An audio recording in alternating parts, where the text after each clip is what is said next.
الف اللہ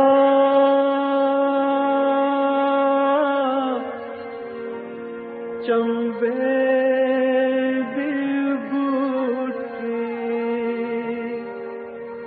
میرے من وچ مرشد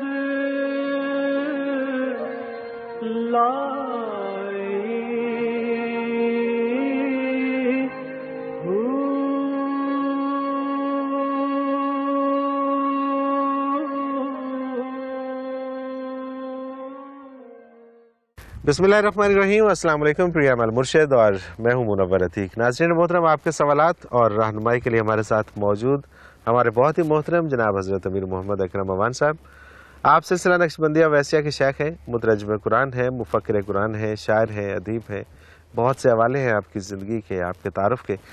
ناظرین محترم، آپ کے سوالات شامل کرتے ہیں. اور حضرت جی بہت شکریہ آپ نے وقت دیا.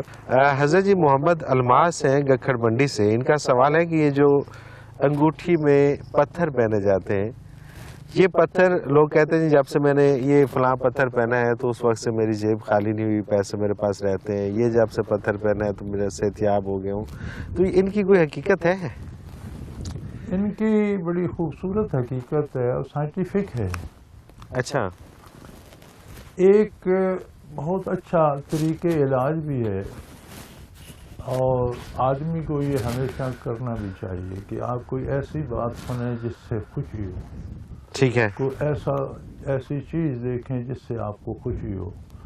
آپ کو ایسا کام کریں جس سے خوشی ہو تو لمحے بھر کی خوشی مہینوں کی تھکن مٹا دی. سبحان اللہ. کوئی شک نہیں، کوئی شک نہیں. کتنی بیماریوں، کیسا نسخہ ہے، کتنی بیماریوں کا وہ علاج ہے. سبحان اللہ، سبحان اللہ. ہاں، بلکہ اکثر بیماریوں کا علاج ہے کہ آپ مریض سے کوئی ایسی بات کریں کہ اس کا واقعی دل خوش ہو، چہرے پہ بشاشت آ. سبحان اللہ. پتھروں میں اللہ نے ایک حسن سمو دیا ہے، خاص پتھروں میں. صحیح، بالکل صحیح. اس لحاظ سے ان کی درجہ بندی ہو گئی، قیمتیں ہو گئی. اب جب آپ نے پہنا ہوتا ہے کسی وقت اس پہ نگاہ پڑتی ہے تو ہلکی سی خوشی کی لہر آپ کی دوڑ جاتی ہے. کیا بات ہے. وہ جو ہلکی سی لہر دوڑتی ہے وہ آپ کے لیے بہت مفید. سبحان اللہ. باقی نہ پتھر نے پیسے دینے ہیں، نہ پتھر نے کھانا کھانا ہے. پتھر ہے، پتھر ہے. بالکل. آپ نے اسے تراش کے انگشتری میں لگا لیا.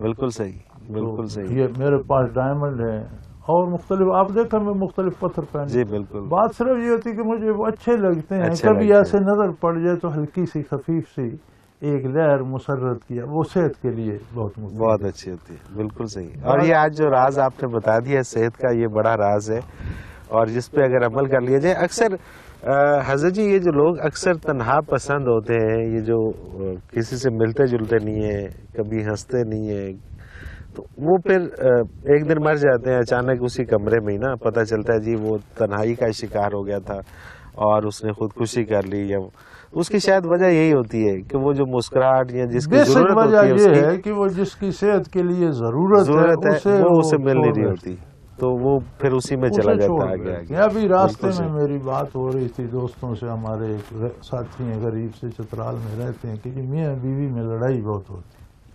میں نے کہا یار مجھے یہ بتاؤ کہ لڑنے کے لیے شادی کی جاتی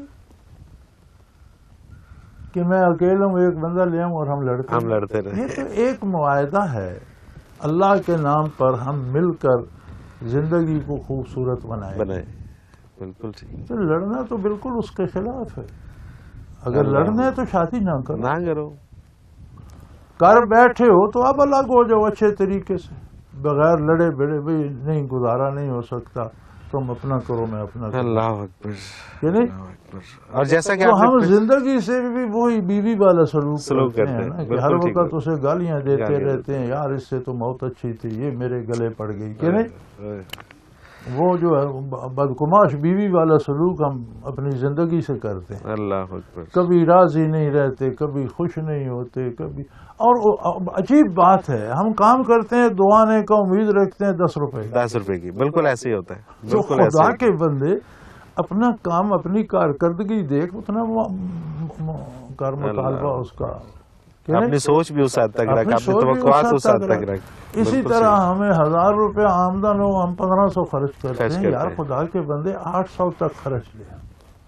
سوکھی روٹی کھاؤ، ایک ٹائم کھا لو، ایک ٹائم بھوکے رہو، خرچ 800 سے نہ بڑھنے دو. بالکل ٹھیک ہے، بالکل صحیح. اور خوشحالی آ جائے گی، مسئلہ ہی کوئی نہیں ہے. ہر بندہ اس لیے کنگال ہے کہ جس کے پاس کروڑوں وہ کہتا ہے اربوں ہونے چاہیے، جس کے پاس اربوں وہ کہتا ہے خربوں. خدا کے بندے قبر میں لے کے جاؤ گے. اور یہ سمجھ نہیں آتی کہ بلکہ ایک دوست سے بات ہو رہی تھی، ایک پلازا بن رہا تھا بہت بڑا، تو وہ پلازے کو دیکھ کے وہ کہتا ہے یار مجھے سمجھ نہیں آتی کہ جب یہ اس کا مالک مرے گا تو اسے دکھ کتنا ہوگا کہ میں نے یہ پلازا کس کس کی گردن کاٹ کے بنایا تھا تو اب میرے ہاتھ سے نکل رہا ہے. پلازے کو چھوڑو یار، رہائش کے لیے ساری عمر میں بندہ ایک مکان بناتا ہے. عموماً جتنے لوگ ہیں ملازمت پیشہ، ان کی زندگی کا کمال ہے کہ زندگی میں یہ اپنا گھر بنا لیں. بالکل صحیح بات. آنکھ بند ہوتی ہے تو بیٹے بیچنے پہ بیٹھ کے رقم بانٹنے پہ بیٹھے. ایسے ہی ہے. تو فائدہ کیا ہے ایسی؟ بلکہ اکثر کو تو بیماری میں گھر سے نکال دیتے ہیں کہ بابا جی اسے ہم نے بیچنا ہے، آپ وہ کمرہ لے لیں. حضرت جی اگلا سوال شامل کرتے ہیں پروگرام میں. فواد خان کینیڈا سے انہوں نے سوال کیا ہے. یہ کہتے ہیں حضرت جی میرے دادا جان اکثر فرمایا کرتے تھے کہ نفس کو مارنا اصل کامیابی ہے. میرا پہلا سوال تو یہ ہے کہ یہ نفس ہوتا کیا ہے، اور میرا دوسرا سوال یہ ہے کہ اگر نفس کو مارنا ہی کامیابی ہے تو پھر ایسی چیز بنائی ہی کیوں گئی، اور تیسری اور سب سے اہم بات یہ کہ اسے مارا کیوں جائے. آپ کے ماشاءاللہ تینوں سوال غلط ہیں. اب تو دادا جان بھی غلط ہو گیا نا جی. پھر دادا جان سے انہوں نے سنا تھا. دادا جان صحیح ہے. اچھا دادا جان کے سوال غلط. اچھا. دادا جان کے فرمانے کا مطلب یہ ہے کہ جو خواہشات اللہ کی مرضیات کے خلاف ہمیں آتی ہیں انہیں ہمیں اپنے دل سے نکالنا چاہیے. بالکل ٹھیک. یعنی نفس کوئی مجسم چیز نہیں ہے کہ آپ اسے گولی مار دیں. صحیح. وہ آرزویں، وہ خواہشات جو ہم دنیا پہ متوجہ ہو کر، دنیا میں راغب ہو کر اللہ کے ارشادات سے نکل کر پانا چاہتے ہیں، انہیں کہتے ہیں نفس کی خواہشات. ٹھیک ہے. کیونکہ انسان میں اجزائے اربع ہیں، ان کے ملنے سے ایک کیفیت پیدا ہوتی ہے، اسے نفس کہا جاتا ہے. مٹی آگ ہوا پانی تو مٹی ہی رہتی. بالکل ٹھیک. ان میں جو شعور اللہ نے ڈالا، صحیح، مٹی آگ ہوا پانی میں، تو یہ بدن انسانی بن گیا. پھر اسے درد بھی ہوتا ہے، اسے خوشی بھی ہوتی ہے، اسے بھوک بھی لگتی ہے. بالکل ٹھیک. یہ سارا جاننے کی جو کیفیت اور شعور ہے اسے نفس کہتے ہیں. ٹھیک. اب چونکہ نفس کے وسائل مادی ہیں، مٹی آگ ہوا پانی ہے، تو وہ مادی دنیا کی طرف زیادہ اس کے سامنے ہے. بالکل ٹھیک ہے. آخرت اور اللہ کی عظمت یہ موضوع روح کا ہے. صحیح. دنیا میں انسانی بدن اور نفس جو ہے یہ فرنٹ لائن پہ ہے، روح پیچھے ہے. اچھا. مکلف بذات بدن ہے، بظاہر سامنے بدن ہے. بالکل ٹھیک. بدن نیکی کرتا ہے، روح کو بشاشت ملتی ہے. بدن گناہ کرتا ہے، روح پہ ظلمت آتی ہے، لیکن روح خود کچھ نہیں کر سکتی. صحیح. اب یہ جو کام ہم کرتے ہیں اس بدن یا اس کے شعور یا نفس کہہ لیں، اس کی آرزو پر کہ وہ بھی چھین لو، تو نفس کا مارنا یہ ہے کہ اس کی یہ خواہشات ختم کر دو. بالکل ٹھیک ہے. اور پھر جب نفس کی خواہشات پہ آپ غلبہ تب پائیں گے جب آپ روح سے پوچھیں گے کہ آپ کو کیا چاہیے. ہاں بالکل ٹھیک. ورنہ تو آپ نفس کے پیچھے، آپ کے سامنے گائیڈ ہی وہ ہے. جی ہاں. جب روح سے آشنا ہوں گے اور اس قابل ہوں گے کہ آپ کو پتہ چلے کہ یار یہ لقمہ کھایا تو روح پر تاریکی سی آ گئی، یہ حرام ہے. اللہ اکبر. یہ کھایا تو روح پر بشایا. اب تو لوگ گتے کھا رہے ہیں بھائی. جی ہاں. روح کہاں گئی اور سارا کچھ. یعنی نفس کو مارنے کا مطلب یہ ہے کہ نفس کوئی فزیکل سٹرکچر نہیں ہے، ایک شعور ہے. صحیح. بالکل. یہ نفس پیدا کیوں کیا گیا بھائی؟ اللہ پر کیوں کا اطلاق نہیں ہوتا. یس. وہ واحد مالک مطلق مختار ہے. اللہ اکبر. اس نے ساری مخلوق پیدا کی، کیوں کی؟ کون پوچھ سکتا ہے؟ ساری مخلوق کو مار دے گا کیوں مارا کون پوچھ سکتا ہے؟ زندگی کیوں بنائی؟ مرنا ہی تھا تو زندگی کیوں بنائی؟ آپ اللہ سے پوچھنے والے کسی کی جرات نہیں ہے پوچھ سکے. بے شک اس نے نفس اس لیے بنایا کہ بڑا خوبصورت شعر کسی نے کہا تھا کہ رخ روشن کے آگے شمع رکھ کر وہ یہ کہتے ہیں ادھر جاتا ہے پروانہ یا ادھر آتا ہے پروانہ. بے شک. یعنی نفس بنا کر دنیا سجا کر اس میں حسن سمو کر لذتیں سمو کر سامنے رکھ دی اور کہا یہ میں ہوں یہ وہ ہے. اللہ کدھر جاتا ہے؟ اگر جنت میں جانا ہے تو وہ اتنی اعلیٰ ترین جگہ ہے کہ تم اس امتحان سے گزرو گے، ہے تمہارے ہی لیے، تمہارے لیے. بے شک. لیکن اگر تم اتنے گھٹیا ہو کہ مجھے چھوڑ کر دنیا میں مصروف ہو گئے تو جنت میں کہاں جانا ہے؟ پھر تو تمہارا بنایا تمہیں جنت کے لیے تھا، تم خود گر گئے. اب جو جنت سے باہر رہے گا درمیان میں تو جگہ کوئی نہیں، نیچے دوزخ ہے. بے شک. پھر ڈرایا، کتابیں بھیجی، مسلسل انبیاء بھیجے، رحمت اللہ عالمین صلی اللہ علیہ وسلم کو ساری دنیا کے لیے قیامت تک کے لیے مبعوث فرما کر پورا نظام حیات کتاب اللہ میں سمو کر بھیجا. سبحان اللہ سبحان اللہ. بے شک. آپ اسے پڑھیں، حضور سے رہنمائی لیں، نفس خود بخود مرتا رہے گا. آپ اپنی روح کو تو صحیح بات، روح کو یاد ہے، نفس خود مر جائے گا. بالکل ٹھیک ہے جی. ایک بریک پہ جانا ہے. ناظرین محترم، اگر آپ بھی اس پروگرام میں شامل ہونا چاہیں تو اسکرین پہ ہمارا نمبر موجود ہے، نوٹ فرما لیجیے 0333495521. اور اسی طرح سے ہمیں میل کر سکتے ہیں آپ. ای میل ایڈریس اسکرین پہ موجود ہے questions@almurshid.tv. آپ کوئی بھی سوال ہو، آپ کا معیاری سوال ہونا چاہیے، اس پروگرام کے اعتبار سے سوال ہونا چاہیے، آپ اس پروگرام میں بھیجیں. ہم آپ کا پروگرام میں آپ کا سوال ضرور شامل کریں گے. ایک مختصر کمرشل بریک، اس کے بعد حاضر ہوتے ہیں. ہمارے ساتھ رہیے.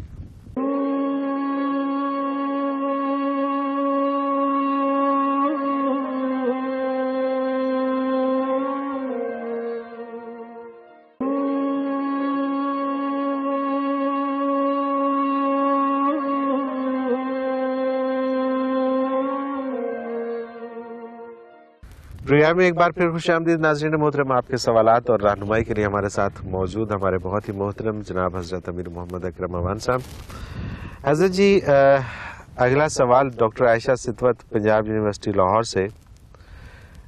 یہ کہتی ہیں کہ انسان کی جسمانی ضرورتوں کے لیے تو اس کے اندر سے ایک انڈیکیشن آ جاتی ہے، جیسے بھوک، پیاس، تھکن وغیرہ. جسم خوراک، پانی اور آرام کا مطالبہ کرتا ہے. کیا روحانی ضرورتوں کے لیے بھی کوئی انڈیکیشن ہوتی ہے؟ اگر ہوتی ہے تو ہمیں اس کا ادراک کیسے ہو سکتا ہے؟ بڑا اچھا سوال ہے.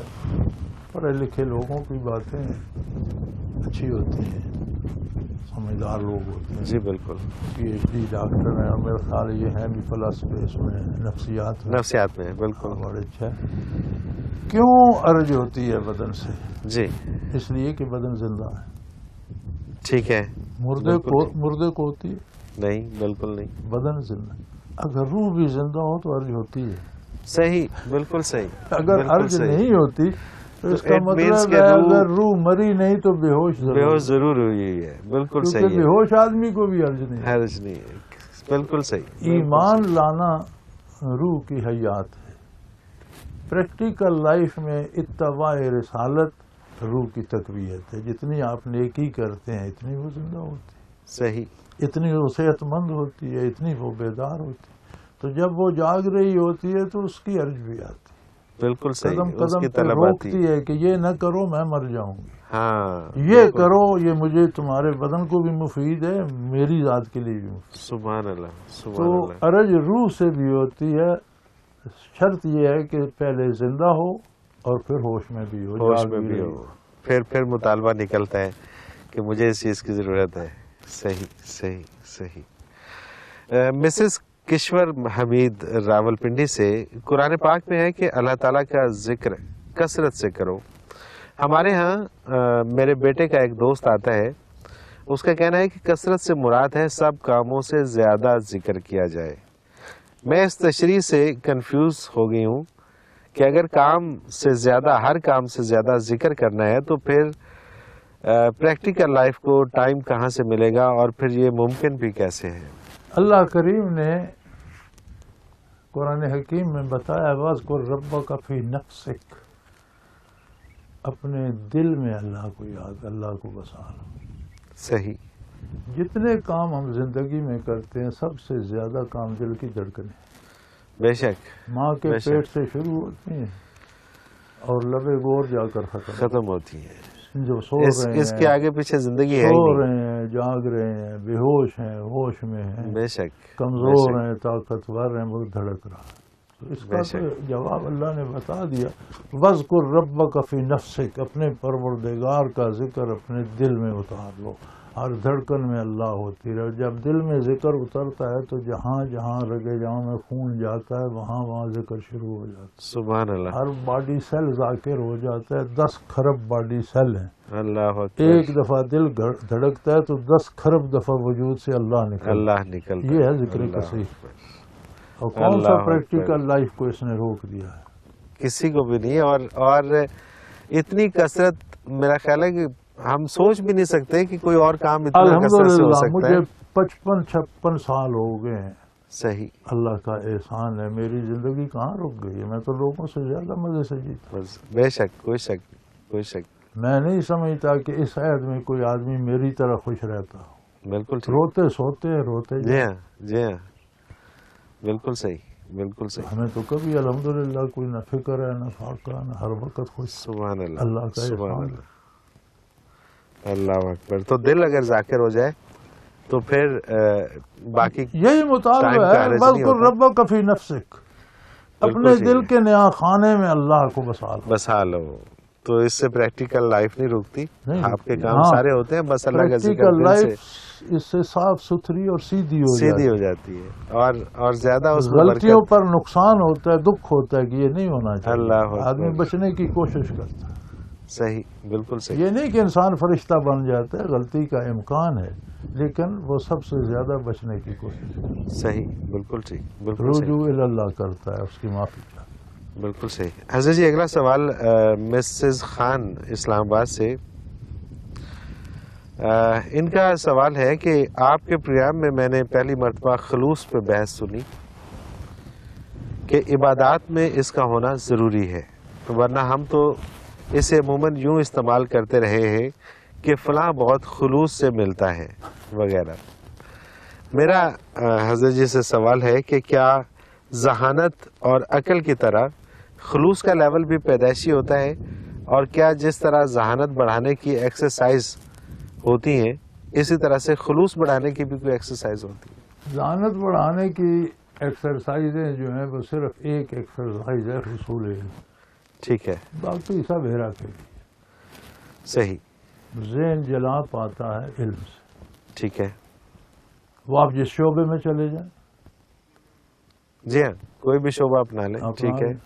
تو بندے کو چاہیے کہ دین اور دنیا کے شعبے سے، جو دنیا سے کوئی شعبہ سلیکٹ کر سکتا ہے، دین ایز اے ہول اپنانا پڑتا۔ بالکل ٹھیک ہے، دین میں مختلف شعبے نہیں ہیں، ایز اے ہول پوری زندگی جو ہے وہ ایک دین ہے۔ صحیح۔ تو بندے کو جہاں دنیاوی علوم حاصل کرنے چاہیے، دین بھی سیکھنا چاہیے تاکہ ذہن بڑھے۔ صحیح۔ باقی ایکسرسائزیں ایجاد بندہ ہیں جی اس طرح کرو تو بڑھ جائے گا، اس طرح، یہ فضول باتیں ہیں، ان کا کوئی آؤٹ لیٹ نہیں ہوتا۔ خلوص کو ہاں، بڑھانے کے لیے کوئی ایکسرسائز؟ خلوص ایک کیفیت ہے، ایک رشتہ ہے، ایک تعلق ہے۔ ٹھیک ہے۔ ماں جب بچے کو پالتی ہے تو وہ اس کا خلوص ہوتا ہے۔ بے شک بے شک۔ اپنا آرام تاج دیتی ہے، اسے آرام کراتی ہے۔ ہمارے غریب گھروں میں بچے پیشاب کر دیتے ہیں بستر پر، ماں بچے کو اٹھا کر دوسری طرف لٹاتی ہے، خود اس گیلی جگہ پہ لیٹ جاتی ہے۔ یہ کیا ہے؟ آدھی رات کو اسے کون دیکھ رہا ہے؟ اللہ اکبر، یہ وہ خلوص ہے کہ اگر یہ نہ ہو تو بچہ پرورش نہیں پا سکتا۔ آپ اسے بچانا چاہتے، بالکل ٹھیک ہے۔ اگر اللہ سے جو تعلقات ہیں انہیں اس حد تک احتیاط کر کے بچانا چاہیں تو پھر خلوص ہوگی۔ سبحان اللہ سبحان اللہ۔ اور اگر خلوص نہیں ہے تو پھر ایکٹنگ ہے، پھر عبادت میں اصل کیا ہے؟ چھوڑنی نہیں چاہیے۔ میں یہ کہتا ہوں کہ ایکٹنگ کر رہا ہے وہ بھی کرتا رہے، کبھی نہ کبھی تو چھوڑے نہیں، آ ہی جائے گا کہ اس کے کرنے سے ہی کبھی نہ کبھی اللہ خلوص بھی دے دے۔ سبحان وہ کریم ہے۔ سبحان اللہ۔ یہ مطلب نہیں کہ خلوص نہیں تو نیکی چھوڑ دو، چھوڑو نہیں، کرتے رہو۔ کبھی اللہ خلوص بھی دے دے گا، لیکن خلوص کے بغیر تو کچھ بھی نہیں ہوتا. کچھ نہیں ہے، کچھ نہیں ہے. بالکل صحیح، بالکل صحیح. مسز احمد کبیر راول پنڈی سے ان کا سوال ہے کہ میں الحمدللہ 5 وقت کی نماز ادا کرتی ہوں. الحمدللہ. کبھی کبھی دل میں طلب اٹھتی ہے تو تہجد بھی شروع کر دیتی ہوں. میری شادی کو 5 سال ہو چکے ہیں لیکن میری کوئی اولاد نہیں. جن دنوں میں تہجد پڑھتی ہوں میری ساس مجھے تانے دیتی ہے کہ تمہاری تو نمازیں اور تہجدیں بھی قبول نہیں ہو رہی، ورنہ اللہ تجھے اولاد ضرور دیتا. تب میرا دل بہت دکھتا ہے. میں اپنے لیے دعا گو تو ہوں، لیکن یہ حقیقت ہے کہ میری تہجد اور نمازیں اولاد کے لیے نہیں. مجھے یہ فرما دیجئے کہ میں اپنی ساس کو اس دل جلانے والی بات کا کیا جواب دوں. بلکہ سچ تو یہ ہے کبھی کبھی مجھے وہم ہونے لگتا ہے کہ کہیں وہ سچ ہی تو نہیں کہہ رہی. ساسوں کو جواب نہیں دیا نہیں کرتے. دیا کرتے. جب وہ کہتی ہیں تو آپ کہا کریں کہ اماں آپ سچ کہتی ہیں، کبھی اللہ قبول فرما لے گا. صحیح. تو اماں کی بھی تسلی ہو جائے گی. جواب دیں گے تو لڑائی ہوگی، کیا فائدہ. بالکل صحیح. جواب نہیں دینا چاہیے. تو اس سے کچھ بگڑتا نہیں ہے. کوئی بزرگ کوئی بات تلخی کی کہہ دے تو آپ کہہ دیں جی ٹھیک ہے آپ نہیں سچ فرمائے، تو کیا بگڑتا ہے. کچھ نہیں، کچھ نہیں. تو ساس کو جواب نہ دیں. تہجد چھوڑیں نہیں. صحیح. تہجد اس لیے ہم سے چھوٹ جاتا ہے کہ جب سو جاتے ہیں تو اٹھنا محال ہو جاتا ہے. تو تہجد ادا کرنے کے 2 طریقے. ٹھیک ہے. جو سحری کو اٹھ سکے وہ بہت اچھا ہے کہ وطر 3 رکعت جو ہے وہ بھی تہجد کے ساتھ پڑھے. 8 نفل تہجد کے پڑھے، 3 وطر پڑھے. یہ حضور کی عادت مبارک تھی. صحیح. اگر نہیں اٹھ سکتا تو عشاء کی نماز ادا کرنے کے بعد 8 نفل تہجد کے بھی پڑھ لے، وہ بھی ہو جائے. اچھا وہاں بھی تہجد درست ہے. بالکل ٹھیک ہے. یعنی سو کر اٹھ کر پڑھنا زیادہ ثواب کا باعث ہے.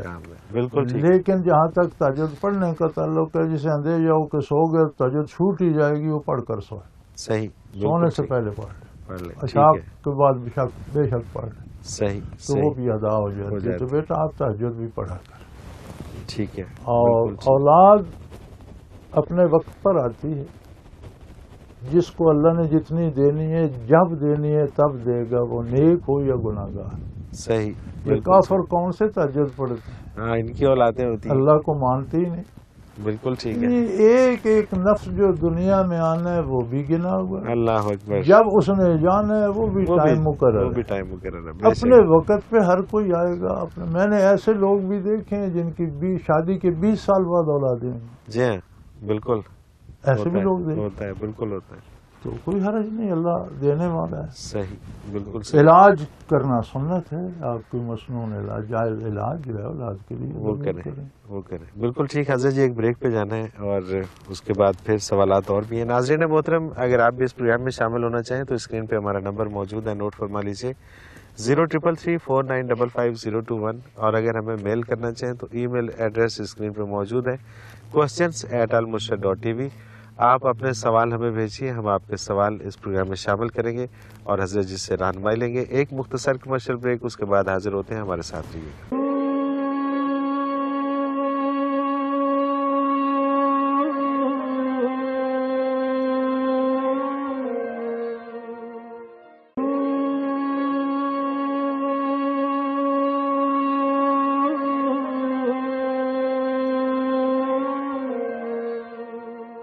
پروگرام میں ایک بار پھر خوش آمدید. ناظرین محترم آپ کے سوالات اور رہنمائی کے لیے ہمارے ساتھ موجود ہمارے بہت ہی محترم جناب حضرت امیر محمد اکرم اوان صاحب. حضرت جی افتخار احمد ہے کراچی سے. ان کا سوال ہے کہ قرآن پاک میں اللہ تعالیٰ نے لوگوں کے کردار کو بحر و بر میں ہونے والے فسادات کا باعث ٹھہرایا. آخر انسان اور اس کے کردار کی اس حد تک اہمیت کیوں ہے کہ اس کا کردار کائنات کے نظام تک کو متاثر کرنے لگا؟ الحمدللہ رب العالمین والصلاۃ والسلام علی حبیبہ محمد وآلہ وصحبہ اجمعین. اعوذ باللہ من الشیطان الرجیم. بسم اللہ الرحمن الرحیم. آپ اگر کائنات پہ غور فرمائیں تو سورج کس کے لیے چمکتا ہے؟ کھیتیاں اگتی ہیں، پھل پکتے ہیں، بھاپ بنتی ہے. یہ کس کے آخر کون ہے جس کے کام؟ اللہ تعالیٰ کی ذات ہے. یہ سب انسان کے لیے ہوتا ہے. اللہ تو کرنے والا ہے. کرنے والا ہے بالکل. لیکن نتیجے میں فائدہ کون اٹھاتا ہے؟ انسان کو. ستاروں کی چال، سیاروں کی رفتار، آندیاں، بارشیں، بادل، سب کچھ. یہ خلق لکم ما فی الارض، روئے زمین پر جو کچھ پیدا کیا ہے انسان صرف تیرے لیے. صحیح. جانور، ہر چیز، درخت، ہر چیز سے ہم فائدہ اٹھاتے ہیں. آخری نتیجہ انسان ہے. صحیح. سورج، ستارے، سیارے سارے زمین کو متاثر کرتے ہیں. اس سے زمین میں تبدیلیاں آتی ہیں، پھل پکتے ہیں، پیدا ہوتے ہیں، درخت اگتے ہیں، بھاپ بنتی ہے، بارش، سارا نظام. اس کا نتیجہ کیا ہے؟ مرکزی انسان. اللہ انسانی اکبر. حیات. اب انسان جب خرابی وہاں کرے گا کہاں کہاں جائے گی؟ تو پوری کائنات متاثر ہوگی. کائنات متاثر. بالکل ٹھیک بات. کیونکہ انسان ہی حاصل کائنات ہے. تو بالکل صحیح. انسان جب ایک شخص ایک بری بات کہتا ہے تو ایک کنکر پھینکتا ہے ایک جھیل میں، چھوٹی لہریں ہوں گی، جائیں گی ساری جھیل. پوری جھیل میں جائے گی. کوئی قتل کر دیتا ہے تو اس نے 20 من کا ایک پتھر اٹھا کر جھیل میں پھینکا تو یہ ساری جھیل میں ایک طوفان آئے گا. بے شک. یعنی بے شک. بے شک. تو جب انسان اللہ کی نافرمانی کرتا ہے اللہ تو اکبر. اس کے نتیجے میں جو چیز، اس کا جو نتیجہ بنتا ہے وہ ایسے ہے جیسے آپ نے جھیل میں کوئی بہت بڑی 50 60 100 من کی چٹان پھینک دی ہے اور اب وہ ساری جھیل کو زیرو بم کرے گی. تو جب گناہوں کی کثرت ہو جاتی ہے اور ہر کوئی اتنے اتنے پتھر پھینکنے لگے، اللہ جو اکبر. باقی چیزیں وہ تباہ ہونے لگتی ہیں. خشکی پر بھی، پانیوں میں بھی فساد آ جاتا ہے. یہ تو ایک فطری سی اور سائنٹیفک سی تشریح ہے اس کی، اس میں تو کوئی الجھنے والی بات اللہ نہیں. اکبر. یعنی کہ انسان کے کردار سے پوری کائنات متاثر ہوتی متاثر ہے. ہوتی ہے. حضرت ابو ہریرہ رضی اللہ عنہ فرمایا کرتے تھے کہ اگر جنگل میں کسی چڑیا کے انڈے یا بچے گیدڑ کھا جاتا ہے، کسی انسان کے گناہ کی سزا. اللہ اکبر. اس پر جو مصیبت آئی وہ بھی کسی انسان کسی کے گناہ کے انسان نے سبب کچھ آئی. کیا ہوگا. اللہ اکبر. اللہ اکبر. کیونکہ یہ سب کچھ انسان کے لیے ہے اس نا. قدر ذمہ داری ہے انسان کے اوپر. آپ اپنے لیے گھر بناتے ہیں، بہت خوبصورت، بہت سجاتے ہیں. آپ ایک دیا سائی جلا کر یہاں پھینکتے ہیں تو کس وہ سارے گھر پہ ایسا ایک بدنما داغ بن نہیں بن جائے جاتا. بالکل ایک آپ کا کارپیٹ جل نہیں جائے گا. بالکل جل جائے گا. بالکل جل جائے گا. تو آپ کیسے کہتے ہیں کہ جی سارا گھر محفوظ ہے؟ یار وہ ایک بدنما داغ ہی اس کے لیے کافی ہے. بے شک. بے شک. آپ چاقو سے ایک صوفہ پھاڑ دیتے ہیں تو فوراً ریپلیس کرنا چاہتے ہیں. جی ہاں. تو کائنات میں بھی اسی طرح اثر ہوتا ہے. ساری کائنات کے جو اثرات ہیں وہ حاصل کرتا ہے انسان. صحیح. بالکل ٹھیک. جب انسان جواب دیتے ہیں تو وہ اثر بھی ساری کائنات میں جاتا ہے. بالکل. آپ یہ نہ سمجھیں کہ میں نے فلاں کو تھپڑ مارا، فلاں کو گالی دی تو بس ختم ہو گئی بات. نہیں، بات بہت آگے تک بات جاتی ہے. ساری کائنات میں آسمان تک، سورج چاند ستاروں تک جائے گی. اس کا اللہ نتیجہ اکبر. جائے گا. اللہ اکبر. تو آج کل کیوں دہشت گردی کنٹرول نہیں ہو رہی؟ لوگ اپنے آپ کو کنٹرول نہیں خود ادھر جھوکے جا رہے ہیں اور کہتے ہیں آگ نہیں بجھتی. آگ نہیں بجھتی. بالکل صحیح بات ہے. بالکل صحیح بات. ادھر جھوکے جا رہے ہیں اور کہتے ہیں کہ آگ نہیں بجھتی. بھائی آپ ایندھن ڈالنا چھوڑ دو اور خود بجھ جائے گی. بے شک. بے شک. بے شک. حضرت جی اگلا سوال ہے، یہ بھی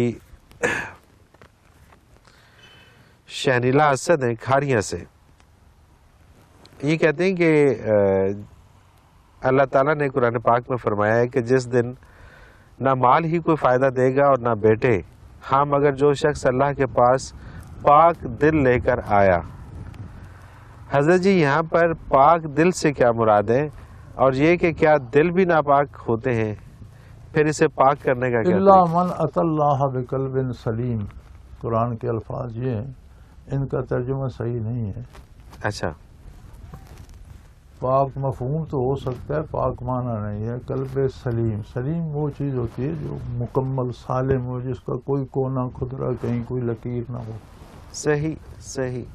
ٹھیک. اللہ من اتی اللہ بقلب سلیم، جو اللہ کے پاس سالم، صاف ستھرا، اپنی اصل حالت میں جیسا دیا ہے ویسے اصل حالت میں دل لے کے. بالکل ٹھیک. تو اب جہاں جہاں اللہ کی نافرمانی ہوتی ہے تو دل خراب تو ہوتا ہے، اصلی حالت سے بگڑتا ہے، اس میں ٹوٹ پھوٹ ہوتی ہے. اللہ کی نافرمانی نہ کریں تو جو کر چکے ہیں اس کی بھی مرمت ہو جاتی ہے توبہ سے، اور جہاں سے رنگ مٹ گیا اللہ کی یاد سے وہاں بھی رنگ اللہ مٹ جاتا ہے، اللہ تو اسے سالم کر لیں۔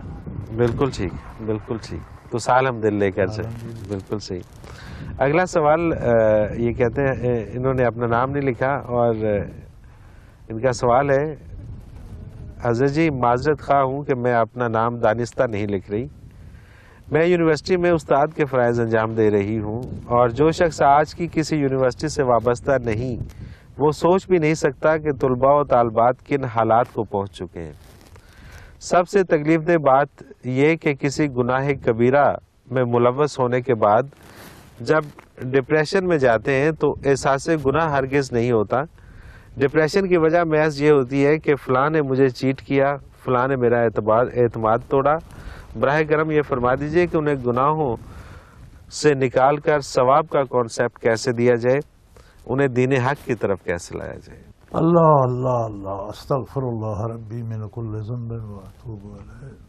گزارش یہ ہے، ہم رہتے بستے تو ان جنگلوں میں ہیں، لیکن الحمدللہ دنیا کے حالات سے ایک حد تک باخبر ہیں، بالکل ٹھیک، اور جس حال کو کالج یونیورسٹیاں پہنچ چکے ہیں ایک حد تک ہم سمجھتے ہیں، اسے جانتے ہیں۔ آپ تو یونیورسٹی کالجوں کی بات کہتے ہو، ہم تو جو کچھ ہوٹلوں میں ہو رہا ہے اسے بھی جانتے ہیں۔ بالکل صحیح، بالکل ٹھیک۔ تو آج کل تو ہوٹلوں میں بھی کھانے کے ساتھ سیکس کا انتظام کیا جاتا ہے۔ اللہ، یہ ساری باتیں یہ چھپتی نہیں چھپتی نہیں ہے، ہے، برائی صحیح آگ ہوتی ہے، آگ جہاں بھی لگاؤ دھواں نکلتا رہتا ہے، نکلتا دور سے بھی سمجھ آ جاتی ہے کہ یہاں کچھ ہے۔ بالکل ایسے۔ بیٹے بات یہ ہے کہ اسلام کی بنیاد اس بات پر ہے کہ اس کائنات کا مالک اللہ ہے، ٹھیک ہے، مجھے بھی اس نے پیدا کیا، میں نے واپس اس کے پاس جانا بھی ہے، بالکل صحیح، میری جواب دہی بھی ہونی۔ اگر یہ کانسیپٹ ہو، بھئی دیکھیں آپ نے بات نہیں ماننی تو آپ کسی کو نبی کیوں مانتے ہیں؟ بات تو ٹھیک ہے، سادہ سی بات ہے، بات تو ٹھیک ہے، پھر ماننے کی ضرورت ہی نہیں ہے، نبی ماننا تو گویا اپنے سارے اختیارات سرنڈر کر دینا۔ سرنڈر کر دینا، ابو اصل بات۔ جہل سے کسی نے کہا تھا کہ یار بڑا پریشان بیٹھے ہو تو تم ابو الحکم اس وادی کے سردار کہلاتے ہو۔ ابو جہل تو نبی صلی اللہ علیہ وسلم نے اس کا نام رکھ دیا، اس کا لقب ابو الحکم تھا، حکم دینے والا۔ بالکل صحیح۔ تو اس نے کہا یار اس لڑکے نے ہمیں پریشان کر دیا ہے، کیا کریں؟ تو اس بندے نے کہا کہ ایک بندے نے وادی کے سردار کو پر کتنے بندے قتل کرا چکے تو ایک یہ بھی کرا دو۔ صحیح، ایک بندے کا تمہارے سامنے تو چونٹی مسل دینے کی برابر ہے۔ صحیح، بالکل صحیح۔ وہ کہنے لگا کہ بڑی کوشش کر چکے ہیں اور کب کا کر چکے ہوتے، لیکن مصیبت یہ ہے کہ وہ اللہ کا نبی ہے، اللہ اس کے ساتھ ہے، ہم کر کچھ نہیں سکتے۔ اللہ اکبر، اس نے یوں بھی وہ بھی تسلیم اس نے کرتا کہا تھا۔ یہ تم کہہ رہے ہو، اللہ تم اکبر، جانتے ہو کہ وہ اللہ کا نبی نبی ہے؟ ہے۔ اس نے کہا بالکل جانتا۔ اللہ، تو پھر مانتے کیوں نہیں؟ کہنے لگا مانتا اس لیے نہیں کہ جب میں مان لوں گا تو میرا کوئی اختیار نہیں، میں بے اختیار ہو جاؤں، اللہ پھر تو میں اکبر، غلام ہو جاؤں گا، پھر تو مجھے سرنڈر کرنا پھر پڑے تو گا۔ مجھے سرنڈر، میں اس لیے نہیں۔ تو اللہ، پھر بھائی جنہوں نے اطاعت نہیں کرنی اس کا ساتھ دو، ساتھ دو، کم اور از کم پھر اس میں اتنی غیرت تو تھی کہ اس نے کہا میں نے اطاعت نہیں کرنی، میں نہیں مانتا، اللہ اکبر، جہنم جائے یا جو بھی جائے دیکھی جائے گی، لیکن میں اپنی طاقت، اپنا حکم، اپنی پسند نہیں چھوڑنا چاہتا۔ بالکل صحیح۔ تو یہ بالکل کون صحیح۔ سی مسلمانی ہے کہ آپ اللہ اللہ کو بھی اکبر۔ مانتے ہیں، نبی کو بھی مانتے ہیں، اور آپ کا کوئی کریکٹر ہی نہیں، کوئی کردار ہی نہیں۔ چلو بحیثیت انسان غلطی ہو گئی تو توبہ کا دروازہ کھلا ہے، رجوع الی اللہ کرو، اور کسی انسان پر بھروسہ کر کے تم نے دیکھ لیا اللہ اکبر، تو اس کو رونے کی بجائے آئندہ غیروں پہ بھروسہ کرنا چھوڑ دو جو اصل اس کا حاصل ہے، حاصل ہے، پھر تو تمہارا بے شک، گناہ ابھی نیکی بن جائے گا کہ غلطی تو ہوئی لیکن اس سے سبق تو سیکھ لیا، سیکھ لیا، بے شک، بے شک، کہ نہیں؟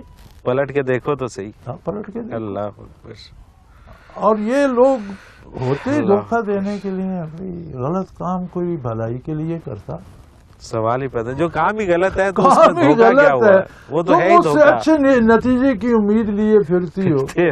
کمال یونیورسٹی کی طالب اللہ، علم ہو تم، اور کیا اللہ، خاک پڑ رہی ہو، اللہ کہ برے کام سے تمہیں اچھا نتیجہ کیسے ملے گا؟ کیسے ملے گا؟ کام برا ہے اور کام برا، نتیجہ اچھا کیسا آئے گا بھائی؟ اللہ اکبر، اللہ اکبر۔ تو یہ اس کو ٹھونسنا نہیں چاہیے، آرام سے پیار سے یہ باتیں کی جانی چاہیے تاکہ اگلا سوچے۔ اور بسا اوقات ایسا ہوتا ہے کہ انسان کو اگر پیار سے اور اس کی ہمدردی میں جا کے سمجھایا جائے تو وہ سمجھ بھی جاتا ہے۔ ہماری مصیبت یہ ہے جی کہ ایک شخص ساری عمر بے نماز رہا، پھر اسے احساس ہو گیا، وہ مسجد آیا، مسجد والے اسے بھگا دیتے۔ ایسے کیسے وضو کر رہے ہو بھائی؟ اسے پتہ ہی نہیں یار، وہ آ گیا تو اسے بتاؤ تو صحیح یار، بالکل یہاں کیسے کھڑے ہو، یہ پاؤں ادھر کدھر ہے، پانچا اتنا نیچا کیا ہوا ہے، وہ یار وہ پھر دوسرے پھر بھاگ جاتا ہے، پھر آتا ہی نہیں ہے۔ بالکل ٹھیک ہے۔ حق یہ ہے کہ ایسی بچیوں کو، ایسے بچوں کو بھی سمجھاؤ کہ انسانی زندگی اور انسانی عزت ایک چیز ہے۔ بے شک عزت چلی جائے تو زندگی کا کوئی معنی نہیں رہتا۔ تو تم لوگوں کی آبرو سے اس بے باکانہ انداز میں مت کھیلو، کل تمہیں اللہ کے حضور جواب دینا ہے، قبر میں جانا ہے۔ بچیوں کو بھی سمجھاؤ کہ اللہ اور اللہ کے رسول پہ اعتماد کرنا سیکھو۔ بے شک بے شک۔ اور اگر ایک اعتماد سے دھوکہ کھایا تو پھر تو توبہ کرو، پھر تو تمہاری بھلائی، تم دیکھ لیا بندے پر اعتماد کرنے کا کیا حاصل ہے؟ یہ یہاں کچھ نہیں ہے۔ ہاں جی، کھل گیا نا کہ یہاں کچھ نہیں ہے۔ حضرت جی وہی ہوا جو ہوتا ہے کہ جب مزہ آنے لگتا ہے پروگرام کا تو پروگرام کا وقت ختم ہو جاتا ہے۔ ناظرین محترم، اگر آپ بھی اس پروگرام میں شامل ہونا چاہیں تو ہمارا ایک نمبر اسکرین پہ موجود ہے، نوٹ فرما لیجیے 033349555021۔ اور اگر ہمیں میل کرنا چاہیں، میل کے ذریعے اپنا سوال بھیجنا چاہیں تو ای میل ایڈریس بھی اسکرین پہ موجود ہے، questions@almushraf.tv۔ آپ اس پہ ہمیں اپنا کوئی بھی سوال ہو بھیجیے، ہم آپ کا سوال اس پروگرام میں شامل کریں گے اور حضرت جی سے رہنمائی لیں گے۔ حضرت جی بہت شکریہ، اور اس کے ساتھ ہی منور عتیق کو اجازت دیجیے۔ اللہ حافظ۔